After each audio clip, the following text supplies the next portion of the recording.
You're still on Breakfast Daily on City TV, and we're having conversations. Now we move on and hit the streets. COVID-19 is still very much with us. Now we have the new variant. Omicron is nothing that we are proud of, but this is what it is, and so we all need to be extra careful. Vaccination is still ongoing. The vaccination also came in with its own challenges, people giving all kinds of reasons and theories why they will or will not take the vaccination. My colleague David Sechi is somewhere in the capital with Dr. Kelvin Owusu, who is medical director for Optimal Care Diagnostics, and he is monitoring vaccination ongoing. Hi, David.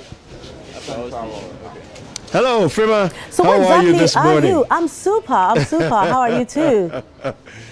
So I'm at the Central Lorry Park, popularly known as the Aflao Station. Okay. We are specifically at the Anloga Keta Station, and right here in the heart of Tudu. And basically, what we came out here to do is to find out exactly what those in charge of the stations here are aware about the instructions that government is giving ahead of 2022, the various COVID mandates and all those things that are going to happen. Let me quickly ask Dr. Kelvin what it is that is the plan for the vaccine rollout. Then I will introduce my guest, who is the Vice Chairman of Welfare here at the Aloga Keta Station, and then we will just find out what they know. So, Dr. Kelvin, yes. So what's the situation as far as the vaccination plans for rollout are concerned, as far as government has spoken so far? Well, as we are all aware, there's been new instructions regarding COVID-19 protocols, especially in the wake of Omicron variants out there. So the Ghana Health Service has issued instructions regarding travel into the country and also out of the country, which started, I think, two nights ago. So now, if you're entering the country, as anybody entering the country would be required to be vaccinated before coming, or when you get here, you need to get the vaccine. And if you are leaving Ghana as a Ghanaian, you need to be vaccinated before you go out as well. And we're also aware that next year they are going to roll out on a much larger scale, where they are going to be inspecting vaccination cards even as you board lorries, for traveling in and around the country. So I mean, it's on a massive scale, and of course, this whole COVID-19 experience has been something.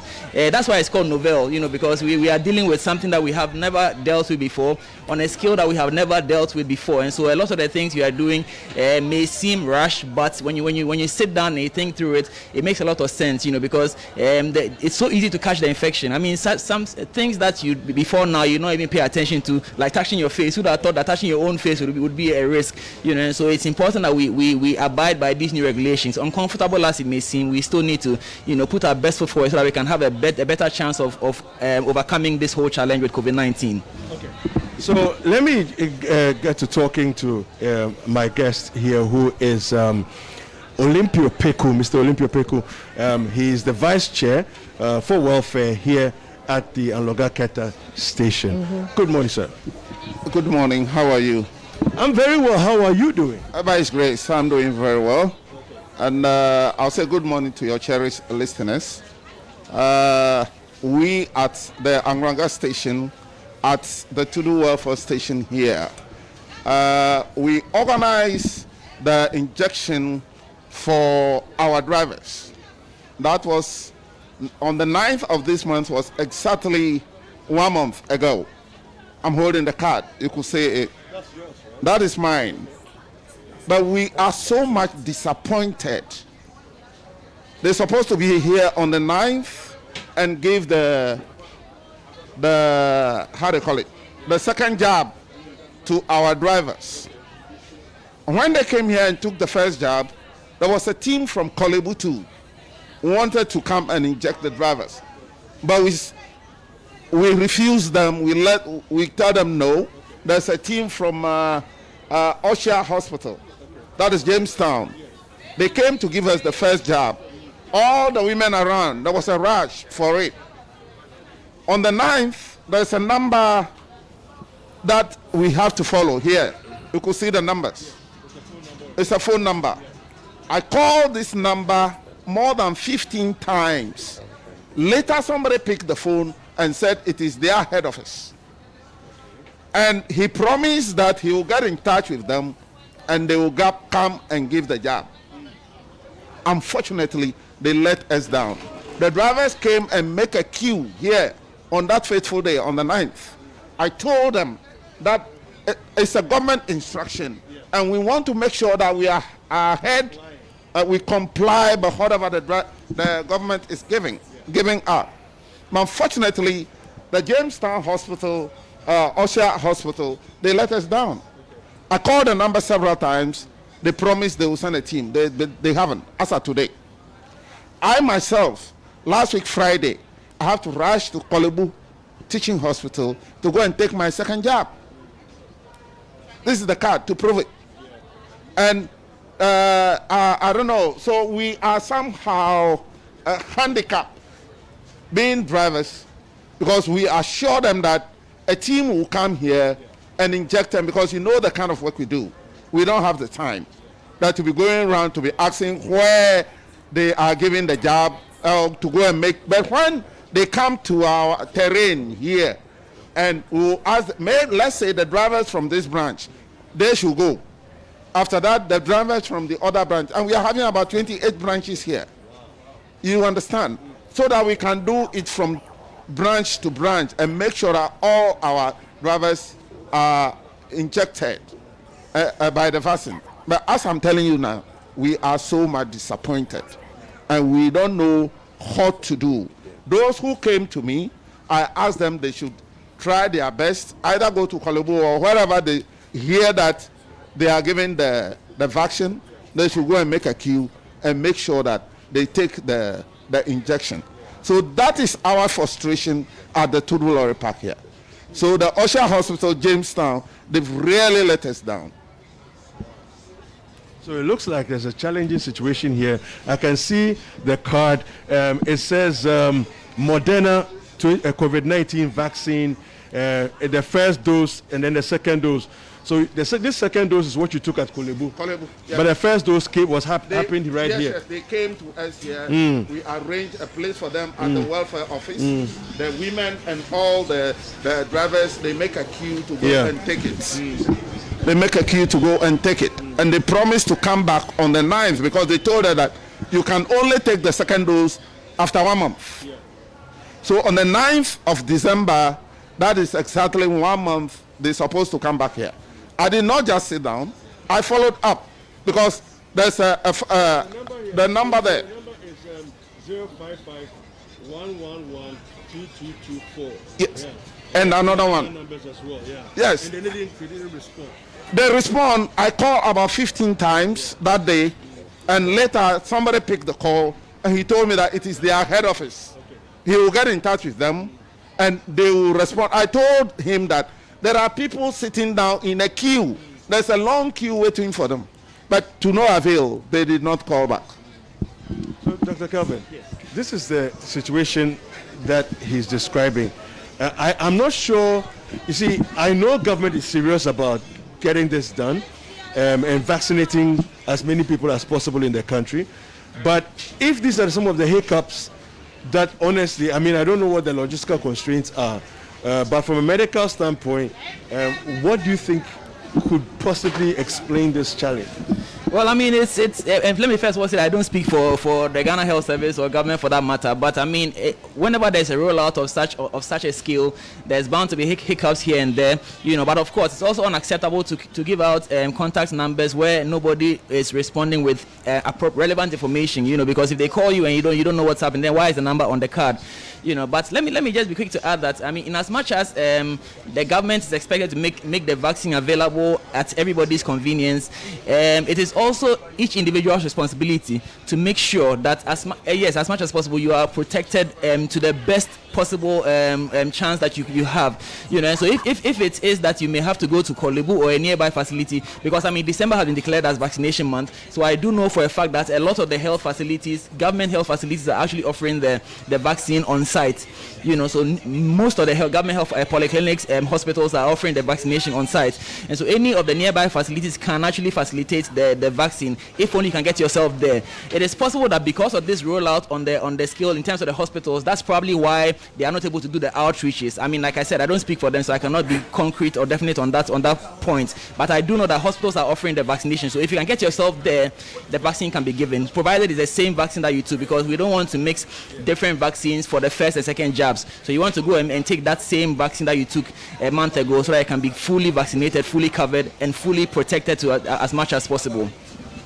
So, Mr. Peku, there's a situation now that it looks as if in the new year, the government is going to start clamping down on people who have not been vaccinated in public transportation. Now, knowing that you've made all these attempts and yet the people haven't come back here to vaccinate your drivers, what's your next move? Because we're getting to the end of the year. Yes. As I've already stated, that I myself, I took a step. And I asked all those who contacted me about what is the way forward. I told them that the way forward now is for them to look for a place that they are taking the vaccine. And everybody should, for now, it's like everybody for himself. So they should make an effort wherever the vaccine is being injected. They should make sure they go and take the vaccine. As I show you, the second dose, as that date, I tried all that I can, and they couldn't respond. Quickly, I had to rush to Kolebu. So I'm telling all the drivers again, now that I took a step and make sure I take the second dose, I'm pleading with them. They should all find a way to take the vaccine. Or else, government let us know that after this month, they are going to be very serious. And if you don't take the injection, you will not be allowed to drive. I told them. So I am saying it again. That's my fellow drivers at the park. Please, it's very, very serious. Try your best possible. I wish when Kolebu, the team of Kolebu came here the other time, I could have accepted them. But with the promise of these people, I mean, you cannot take injection in the middle of injections. That is why I have accepted that no, they should go. And now that we need them, I don't even have their numbers. It's very difficult to get them and say, now we need you, come back. So they should rather go and look for a place to take their injection. Thank you very much. So, Dr. Kelvin, if you can help us within this community here, within this vicinity here, I know Ridge Hospital is vaccinating. Are there any other public places that people can go? I mean, that you're aware of? So, well, before I get to that, I think what Mr. Pickett did was actually the right thing to do, because you need to allow that 1 month period between the vaccination. So it's a good thing that when the second team came here, before the 1 month was up, he didn't allow them to go through. So that's actually a good thing, and that's an advice to everybody out there as well. You need to take the vaccine at least 1 month apart. So you take the first dose, and then a month later you take the second dose. That's what is shown to give maximum protection. So very, very important. Now, with respect to which hospitals in the area are giving the vaccination, yes, Ridge Hospital is giving vaccination. Adabaka Polyclinic is giving vaccination.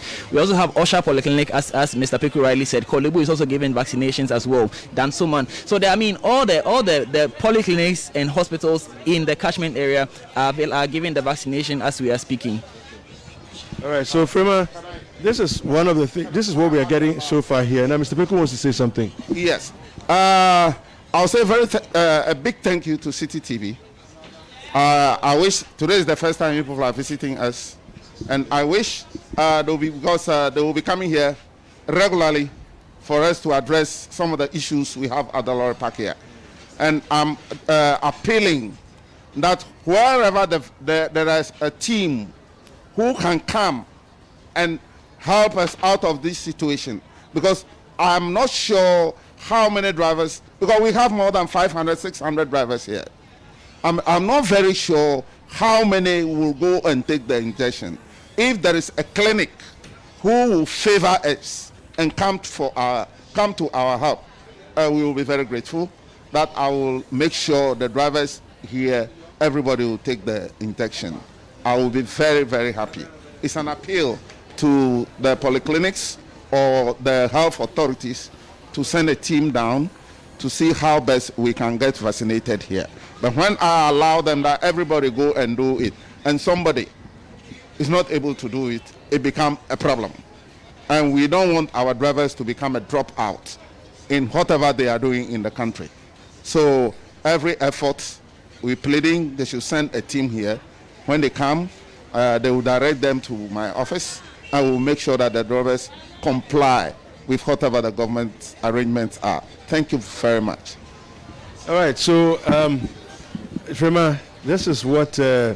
Peku is saying, and I think it's out there for all the various facilities that are conducting the vaccination in Ghana Health Service. They have between 500 and 600 drivers in this station alone. So you can think about it. It's a massive catchment area. Yeah. You know, some of the original setups that were done had even smaller numbers than that. You know, and so I think that it's up to the Ghana Health Service now, Right. to make a move. Right. Right. You know. Right, so thank you very much, David. Don't let Dr. Kelvin go yet, because he'll be taking us through the ABC of COVID. But let me just quickly engage Thomas here in the studio if he has any additional comments to make about this. So that is it. You had Mr. Opoku. He seems to be very much on top of his game, you know, handling affairs at this area.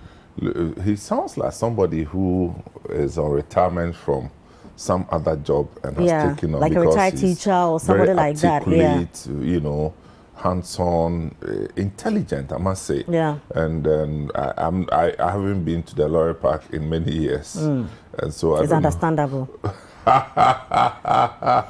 Oh, Charlie, yeah, wow. but again, the bigger issue for me is how our health authorities would see this policy through, you know, because this is just one lorry station, and you can imagine how many lorry stations and markets we have, and these are the places where you have the clusters, the bigger numbers, and so one intervention with such you know, communities can solve a bigger problem, a lot of issues. Some people are questioning why it's become compulsory and all that. I mean, for me, it's nothing new that vaccination is compulsory. I mean, a lot of the people protesting are children. They're kids who 18, 19, or 25-year-old kids who believe that, hey, I have my rights. You don't have any rights. When it comes to this one, it's a national security issue.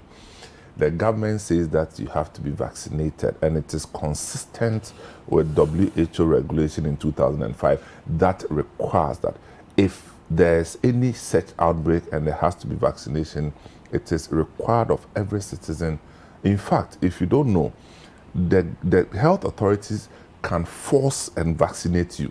They can actually force entry into your home and vaccinate you, and there's nothing wrong with that. And so this thing of is against human rights. Which human rights? There's nothing human right when it comes to vaccination.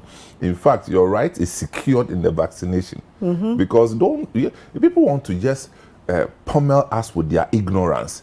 The fact that we have right to speak doesn't mean that we should just advertise our ignorance about vaccination.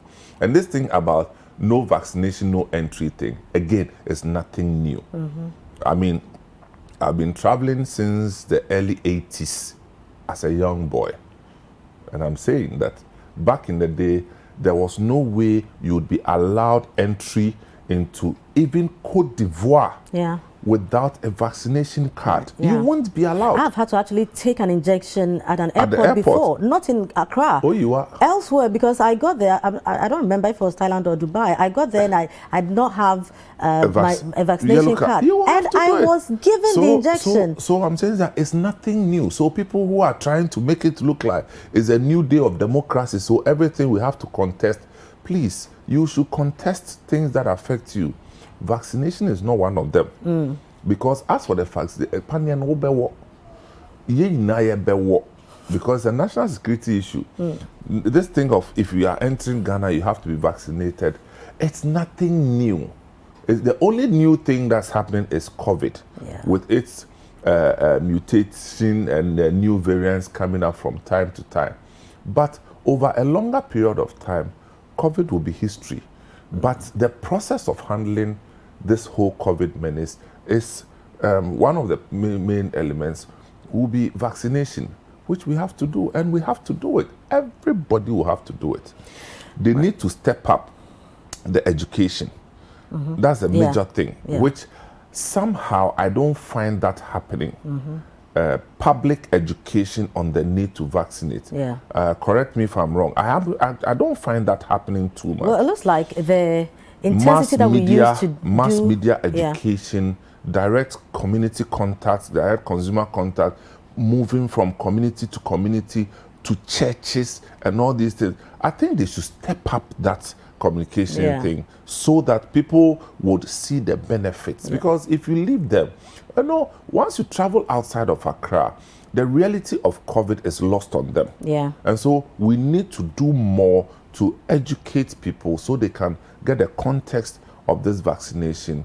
Because today is COVID. Tomorrow it may be something else. And that's why we need to sell the whole essence of vaccination so people can have a buy-in. Because now it's becoming almost a law. Okay, let's do it. But here we are, the health authorities themselves are not prepared. If you listen to the man who was talking, Mr. Peku, listening to him, the people are not prepared. So if you make it a law from, say, next month, and the people, he said he called them 15 times. And they still won't come. And actually now putting the word out there that if you know any people doing the vaccination, please let them come. So this is where we are. So it should be a win-win for all of us. Right. Thank you very much, Samens, for your time this morning. This is Breakfast Daily. We'll be right back. Thank you. How did you know that is what I'm looking for? Hi, you're welcome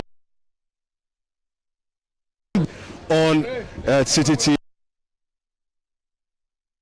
Now, today on the health segment, of course, you know who our regular guest is. But I'm here at the Anloga Keta station within the Tudu area, also known as the Aflao station. But Dr. Kelvin Owusu is with me here. Dr. Kelvin, how are you doing this morning?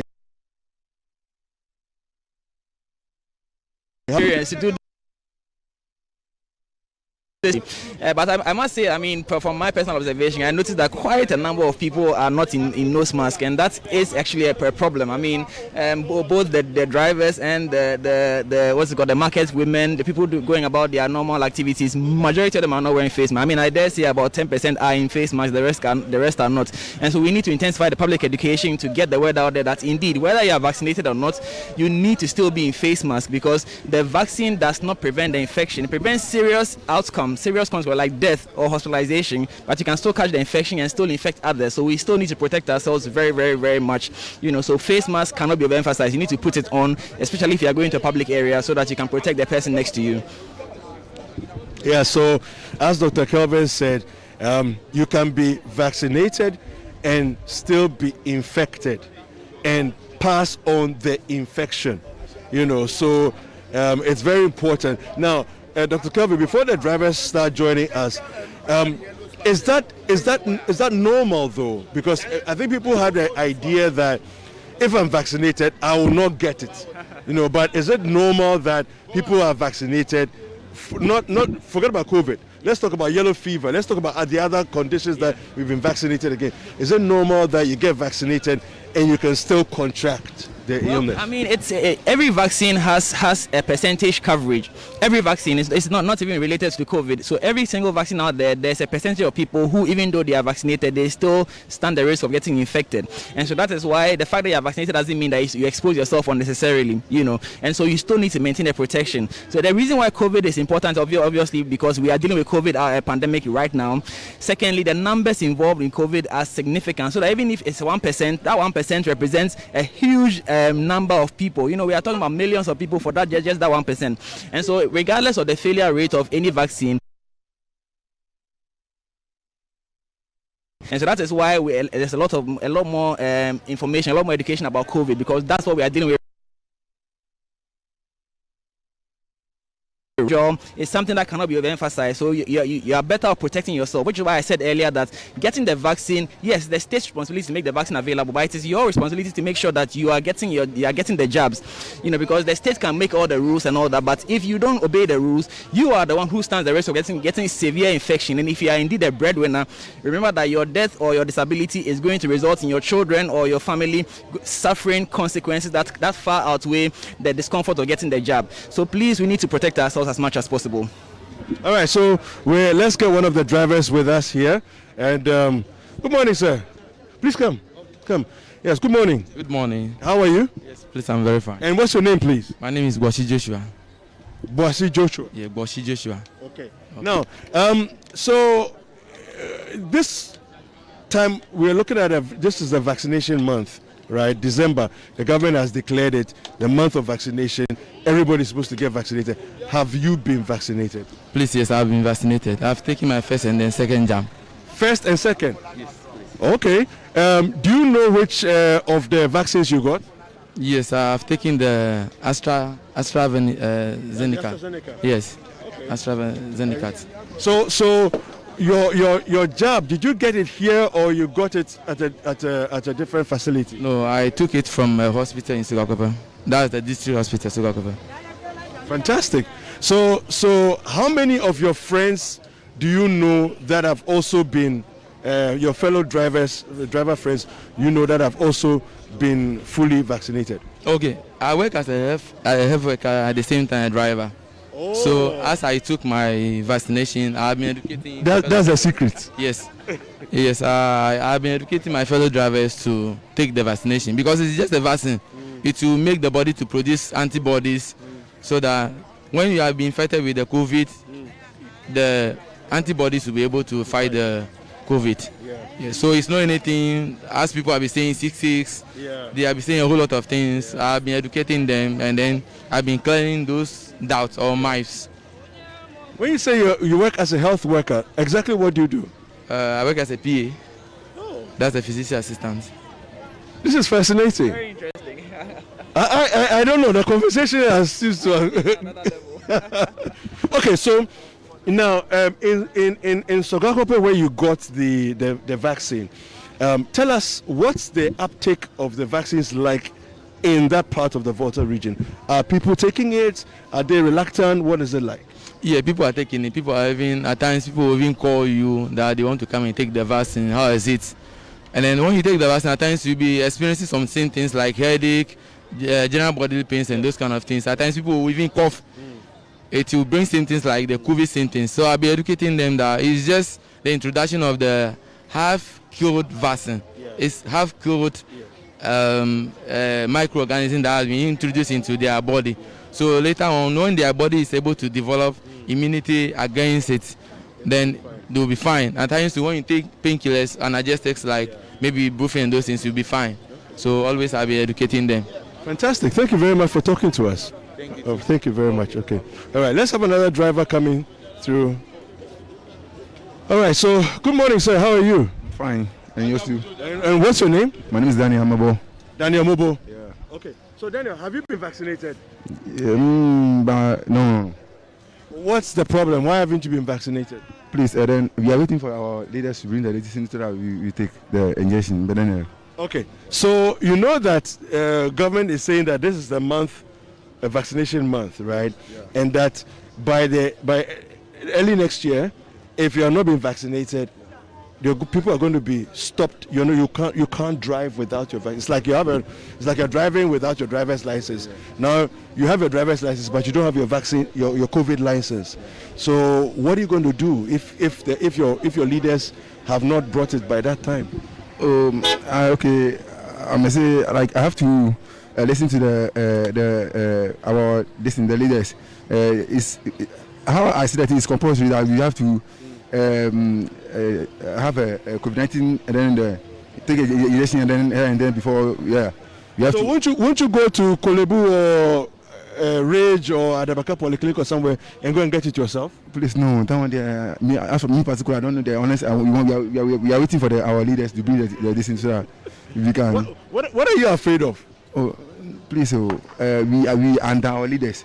So they have to. No, but okay, so Dr. Kelvin, you said earlier on that, so this is a doctor here, medical doctor here. Yeah. So you said earlier on that people need to realize that it's a personal responsibility, right? What can you say to our brother here? Because he's saying that as a driver, he's waiting for the leadership to give direction, right? I think Mr. Puku has already said that he has notified them that everybody should do whatever they can do to get vaccinated, even if it means they are going to other clinics or hospitals to get it done. He himself went to Kolebu. Exactly. And so you need to realize that it's your responsibility. You have to take charge and get vaccinated because one, if you don't get vaccinated, you are going to lose. You cannot drive again. So that's your income going away. And then now, assuming you get infected, now you don't have an income source and you're infected, how are you going to take care of yourself in terms of the hospital bills and all of those things? So you really have to get the vaccine sorted out as soon as possible. And this is December, the vaccination month, which means it's available in more hospitals now, so that the queues are, shorter. So this is the best time to actually get it done, before the queues build up again. Very, very important. So the ball is in your court now. No problem. Okay. I'll go. All right. Fantastic. Well, thank you very much. We've been having. Let me just add one quick. Okay, quick wrap up. We're wrapping up. So the first speaker mentioned that it was a weakened form of the virus, and that is. Let me just draw a correction. So this vaccine actually does not contain the virus in any way. Okay. So you cannot be infected by coronavirus by taking the vaccine. You might get some symptoms, the headache, and all. That's because the vaccine is eliciting an immune response. It's preparing the immune system to deal with the virus should you be infected. But it's not possible for us to get coronavirus infection from taking the shot. So I needed to clarify that so that it's clear. Okay.